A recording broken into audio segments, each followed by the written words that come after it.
Hey everybody, it's Brandon coming here this week with our week 5 video reflection on For Colored Girls. And in my post, I talked about manhood and how manhood is portrayed, and how in the text, and how we define manhood currently, and how manhood has been defined and perpetuated um, throughout history. So this week, on this video, I kind of want to take a different angle and talk about the title For Colored Girls, who have considered suicide when the rainbow is enough. And so what I think our author does here is when I first heard of the text and heard of the movie, and when I thought of the title, I thought, okay, so there are women who've gone through something, they considered suicide, and so all this stuff that they consider just hasn't been enough for them. So suicide is their last and final chance. But I come to, after reading it, because this is the first time I read it, I watched the movie, but after reading it, I see what our author does here is that she intentionally titles it this way, I think, because this can be a resource. This can be a resource for not only colored girls, not only for women,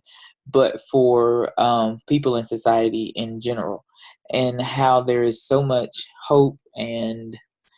stories of power, and even though there's a lot of force power from men here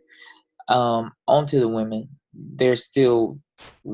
women still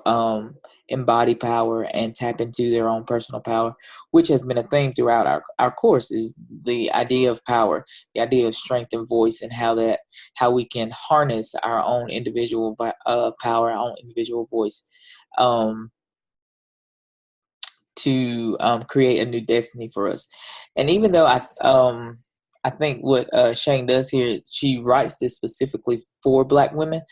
but I think what she does is she brings all people together, because um, even though there are times and there are instances in where our differences are noticeable, but I also think that there are times when we realize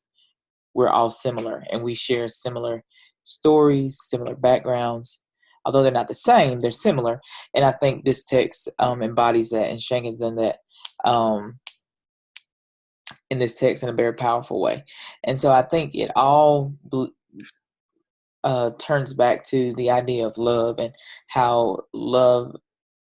is needed and how love is powerful. So I hope you've enjoyed this video, and that I look forward to your discussions on our new text.